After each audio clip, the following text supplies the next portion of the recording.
Hi, everyone, and welcome to another episode of The Starting Actor. I am Vinnie Horst, and today I am very excited to have a friend of mine and a colleague and another student from the Actor Studio of Orange County, Victor Adame, who is with us. And Victor has some interesting news that I want to share with everybody. So first of all, hi, Victor.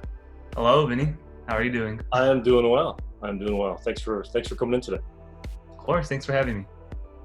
So, Victor, tell us what your big announcement was to class last time we were together. So, almost a month ago, I was signed to the library agency in Los Angeles. It's my first agent, and it's a big deal for me. Nice. Yeah. I am so excited for it because I know that getting signed is a big step as an actor, as anybody in entertainment. So I'm super happy and proud of you in some strange way. I don't know why, but I am proud. It's just fun to see. Yeah, fun to see other students succeed. So the people that I know. So it's awesome. So I wanted to ask you about it because I do have commercial representation, but I don't have theatrical representation, and I understand that at least in part that's what your representation covers. And so I wanted to kind of dig into it a little bit and learn for myself what you went through and that type of thing. So first of all, you said it was the library agency. Yes. Right? So tell me what did they sign you for? So I'm signed across the board. It's like they have everything. They have voiceover, print, theatrical, commercial, just everything. So yeah, my main focus was theatrical, but I mean I'm glad it's across the board. Yeah. And I suspect your agent, or you probably even know yourself, that having that representation and getting work in any of those areas can increase your exposure and just kind of open you up to other casting directors, and just exposure is good. Marketing is what it is, really. Definitely, yeah. Yeah, good. So what drove you to seek the representation? I mean, you've been studying for a while, you're going to school, but why did you want to do that now? Well, yeah, like you said, I've been doing this for a while. I mean, I've been taking classes for years, and this is something I've wanted for a long time. And then I feel like after a while of auditioning on my own, taking headshots and taking classes, I feel like I needed to take a step up, because I feel like there's a whole bunch of tiers you need to follow as an actor. Once you feel like you've done a certain amount, then you move up. Yeah. And then so I felt like I was at the point where I needed an assistant, because I was already an assistant. I needed assistants.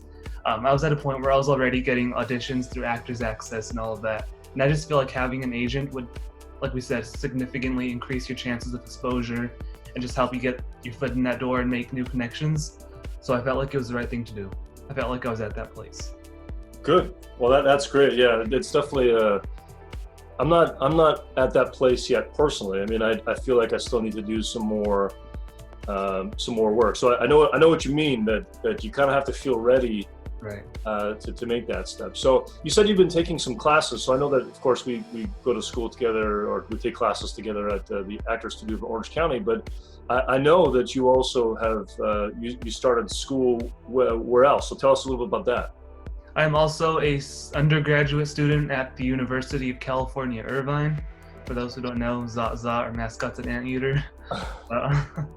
Anyway, yeah, I'm a film student there. I'm studying film and media studies, minoring in digital filmmaking. So film has kind of been part of my world for most of my life. And then I just feel like I've really learned a lot with my minor, even though I don't really want to go in film production. I don't know why I'm getting myself in debt for that. But I mean, I feel like it all just ties in together, and I've learned so much for that. And I feel like all of it has kind of made me more prepared to take this step, actually. Right. So you're doing.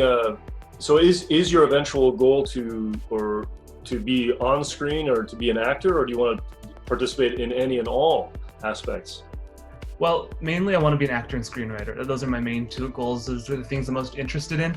I just feel like learning film production gives you a better understanding as an actor. You realize what the people around you need on set, and it makes being on set not so scary. You know exactly what's going on. Like as an actor, you realize that, I think a lot of times as actors, we're kind of like, we're the main focus and it all depends on us. But really, when you work on set as someone behind camera, you realize that there's so much that goes into it. You don't need to feel that much pressure as an actor.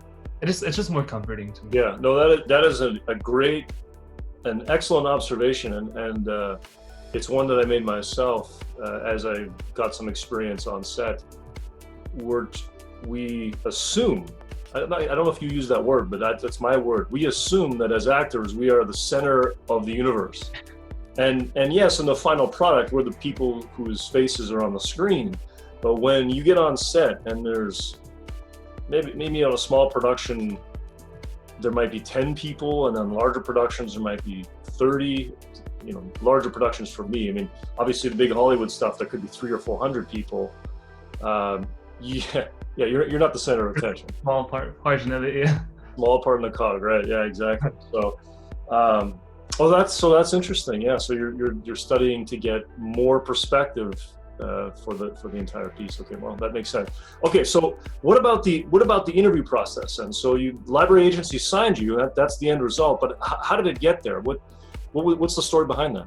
So, like you said, we both are students at the Actor Studio of Orange County, and I was going there for a while, and then eventually, somewhere along the line, the studio posted that they were looking for interns, and one thing led to another, and I started interning for the studio, and I've been interning there as a production assistant intern for about a year. And when this whole pandemic happened, I was kind of not jobless, but I mean, my internship changed completely. And so Sonia Cook, the head of the studio, reached out to me and asked if I wanted to be the clerical intern for the studio, which was like completely online. And I was doing that for a while. And then the studio was having an industry workshop where an agent named Julia Erzik would come and help students prepare scenes for commercial or comedic auditions. And as an intern, Sonia reached out to me and asked if I would be willing to be a reader for the workshop. And I said yes. And then the day before, Sonia asked if I would be willing to do a scene myself, perform a scene for the agent. And of course I said yes. So I did that, and then I didn't think anything of it. I did the the workshop. And then a few days later, Sonia reached out to me and said that Julia Erzik, the agent who was supervising the workshop, was interested in signing me. Oh. So, it was completely unexpected, but just being in the right place. Wow. Well, that's interesting. So you went to a workshop, and as an intern, yeah, and then you ended up essentially having a job interview. Right. I didn't even know it. Well, isn't that interesting? It is, yeah. I did not expect it. I was previously looking for an agent a few months before that. Yeah. And then I kind of stopped a little bit. I was a bit discouraged and I had a lot going on. And then this randomly happened, and then everything fell into place. Wow. Oh, that's really cool. So you met Julia at the workshop, and then so what happened after that? Did she sign you right away, or was there more to it, or another audition? Well, I thought it would be so. Right after that, Sonia told me, she gave me Julia's contact information and told me to email her my basic materials like headshots, demo reel, resume, and all of that. So I sent it to Julia, and then she told me that she was interested in signing me across the board. And then she asked me to come in. Right there. Yes. So I didn't know what that meant exactly because I've never signed with an agent or anything. So she told me to come in the next week for signing. So then I did a whole bunch of research. I was like watching YouTube videos, reading books, asking Sonia what I should expect. And most things said you should prepare a monologue, prepare a scene, and be prepared to do some type of cold reading. So I was kind of nervous. I thought it was like a job interview or an audition of itself. Yeah. So anyway, I went there the next week, and someone else who works at the agency named Lexi, she was actually the one there. Julia wasn't there. But Lexi had me come in just to sign paperwork, and I thought I was auditioning because there's like this form. When you first walk into the lobby, there's this thing, the sign-in sheet, and right next to it, there are commercial sides. So I thought that I was supposed to memorize the sides, and I was stressing out, but it turns out I was stressing out for nothing. Yeah. I didn't have to audition, yeah. So you ended up you went to the agency and put your name on the dotted line, and they just went through everything, told me what I would be signing, and yeah, it was easy. Wow, it was easy. Well, no, it wasn't easy. It wasn't easy, but it was easy. It was less stressful than I thought it would be. Well, okay, but I wanted to give you credit because you spent a lot of time and a lot of effort going through classes and studying your scripts and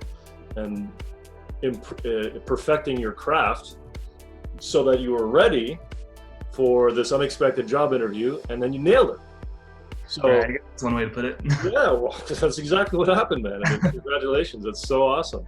So happy for I hope myself that one of these days I'll have this unexpected You will. somebody on. I You will. will. I will. Okay. Well, I like your enthusiasm. Well, that's awesome. So when they signed you across the board, so clarify for me, what does that mean? Does it just mean that they signed you for theatrical and commercial and print? Is that what that meant? Yes, that's what it is. Like there are different departments. I was assigned to all of them. I see. Oh, I see. So the agency, they handle, okay, that makes sense. Yeah, the agency has yeah. Okay. Oh, interesting. Look at that. So what, were there any questions in your research as you were leading up to going for that final interview as you thought it was? Were there any questions that you found that you had prepared that you wanted to ask or that you, yeah, go ahead. Well, I mean, overall, I think that, you basically want to know exactly what you're signing. You want to know what the limits are and basic things like that. But what I found interesting, one of the reasons that I was really excited to sign with the library agency is because during the first workshop where I first met Julia over Zoom, she was telling us about her agency, and I felt like after that, I didn't even know, like we said, it was like an unexpected job interview, I guess. But just after leaving that workshop, I just thought, I fully trust this agency. I would like to submit to them one day, just because I felt like I didn't have any questions. I feel like when you meet with certain agents, they give you different vibes, and the library agency is one where you feel like, you're being put in the right hands. You know that you don't have any concerns walking in. Right. So I feel like it's very comforting in that end. So because I think you said earlier that you also did some interviewing or just some research to find agencies before library, maybe a few months ago. And you just said a second ago that you get different vibes. So did you actually have some interviews before? I did, yeah. So before that, for those who don't know, a good way to find an agent is to purchase IMDb Pro and build yourself a profile based off of that. Then you just go through there and kind of find actors who are around your level as far as what you've done, your experience. And then if they have an agent, you should try to reach out to their agent. Just since they're kind of on your level, see if they'll represent you. And it's kind of like stepping stool to make your way up. And so I did that. I had a list of like 20 agents that I reached out to. Yeah. And I ended up meeting up with a few of them, and they kind of went bad. The meetings kind of went bad just because I didn't know what to expect again. And like I was saying, you get vibes from different people. You know who you want to work with and who you don't want to work with right away. Right. And then, there's a lot of trial and error and just figuring out what agency fits what you need. So it's very specific work that you have to pay a lot of attention to. Right. So you just want to sign with just an anybody agent. Right. Because, I mean, Hollywood or this acting business, so for you and for those who are watching who may not know my background, I come from basically a corporate America background. And when I first came to this acting thing, I thought, wow, it's completely different. This is not real life. Acting is something very specific. And then over time, I learned that this job, line of work, industry, everything is exactly like corporate America. It's exactly like everything else I've ever done in my life. It's real people talking to each other, and you catch somebody's vibe. It's a good vibe. It's a whatever, not too interested vibe, whatever it is. But you got to listen to yourself, to your heart, and to your mind as you come across it. So what is when you say that you had a not perfect vibe, what was? Give me an example of something that you didn't like. Well, I think sometimes there's a lot of arrogance, and I think that's kind of been this kind of stereotype that agents are always not that nice people, but that isn't always true. Obviously, like the library agency, the agents are wonderful there, but I think it's just that, one of the key things when looking for an agent is you should be aware that you're not working for them, you're working with them. So if an agent kind of treats you like you're working for them and that you're subject to whatever they say, that's a bad sign right there. You have to look for someone you would want to work with. Like you said, it's just like anyone else. Like in your life, who would you want to be around? Are you going to be around someone who's going to better you, or you have to find out who's right for you? And that's how it was. The people who I've met with previously, it's just, again, bad vibes, and it's just a lot of finding out who's best for you. Yeah, fair enough. So now that you're signed, what did Julia tell you to expect, or Lexi, what did they tell you to expect? What are the next steps? Well, first of all, they told me like exactly where they would want to market me. Like for me, I'm 20, but they want to market me kind of young for now, or as like a young intern, a trainee, or college student, high school student around there. And then they want me to take new headshots because they feel like that just it's very important to find your brand, as you know, as an actor. Yeah. And they told me exactly how I should kind of take headshots to cater to that. And then they told me that they would start submitting me for non-union roles, union roles, films, short films, television. And yeah, just basically they told me that right now we're in a slow period, obviously, because of the pandemic. But I've already got an audition for them. So they just basically started right away. Oh, wow. That's great. So these auditions, so first of all, congratulations. I wish you the best of luck on that audition. Thank you. Keep me posted. But you mentioned that they submit you. So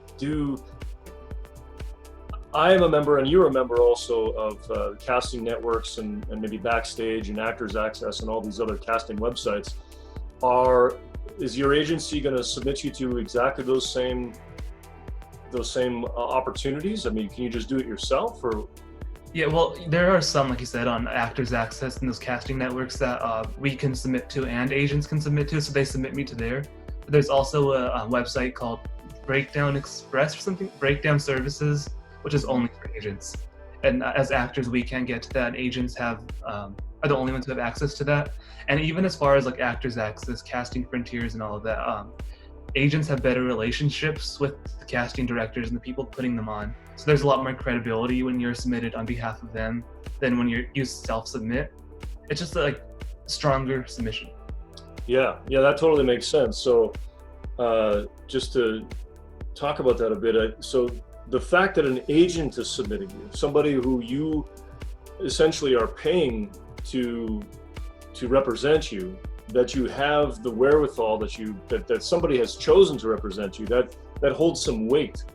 Right, it does. Your submission. So if Vinnie, who doesn't have an agent, submits for the same role, I mean, you and I probably wouldn't submit for the same roles, but let's pretend that you are more likely, just by the fact of having an agency behind you, it's going to carry a little more weight.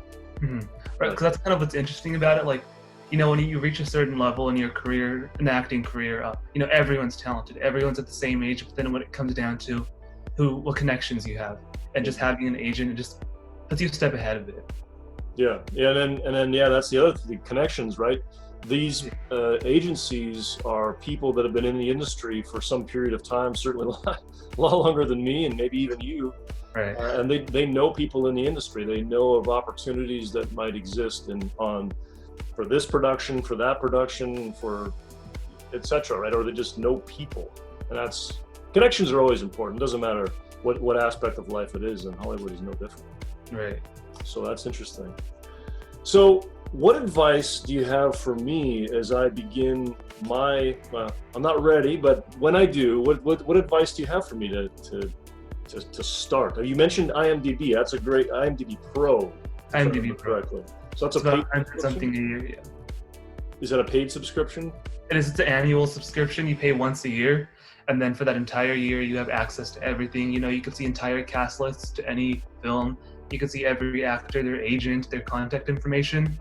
I mean, now that I look at it, it's kind of weird to have everyone's contact, or sketchy to have everyone's contact information, but it's really useful. You just have to, use it to your advantage. So that's one piece of advice I would give, to have IMDb Pro. And also just get your materials ready. I think that's the basis of everything you'll ever need in this business. You need good headshots. When you say materials, what do you mean? So headshots. You need very good headshots. And headshots are very specific. You need to find a good photographer that fits you too. You need a resume that's up to date, a demo reel. And even if you don't have a demo reel full of clips, if you don't have that much experience, what I didn't know is you could record yourself doing monologues and use that as a demo reel. Just record them yourself. Then as you move up and start getting actual clips of yourself acting, you can replace that. But you can always have something, no matter how much experience you have. So yeah, those are the main three things: demo reel, headshots, resume, and a website helps. And a website helps. A personal website. So how long did it take you to gather all of those things? Because for me, it didn't happen overnight. No, it is not. It takes a long time. Yeah. Well, it's been over at least it's taken at least a year for me. I know that, to get all my materials ready. But I mean, of course, you could do it in a shorter time or a longer time. It depends on you. It's just a lot of hard work. It's a lot of intricate work. Yeah. It's a lot of just having the willpower to just know you have to, be prepared for it. Right.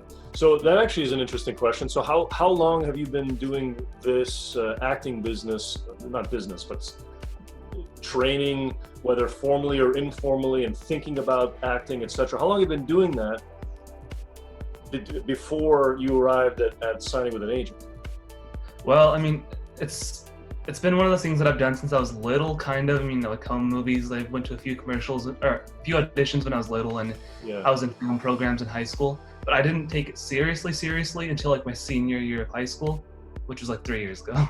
3 years ago. Well, even so, I mean, at 3 years, I mean, that alone is at least one more year than I've been doing. So, obviously, yeah, it takes a while. I think that's what I'm getting from it, though, is that an agent is not going to pick you up just because you called them, right? You got to have a little work behind you and experience, I should say, good headshots and all those things. Training. Yeah, training's really important too. Yeah. Training. Okay. Well, I agree. So you and I are training at the right place. So I must be eventually. I think an agency is coming for me. Yeah. Coming to me definitely. soon. Yeah. That's awesome. That's awesome. Well, Victor, once again, congratulations on your signing. I wish you the best of luck. How can we get a hold of you, by the way? What are your handles online, and where can we find you? So you can IMDb Victor Adame, and also Instagram at _Victor Adame. That's where I basically keep all of my work up to date, and my personal website, victoradame.com. Okay. You can find me there. Awesome. Great. Well, thank you very much again, Victor, for joining me, and I wish you the best of luck. Keep me posted. Thank you very much, Vinnie. I think you'll find an agent soon. I hope so. You will.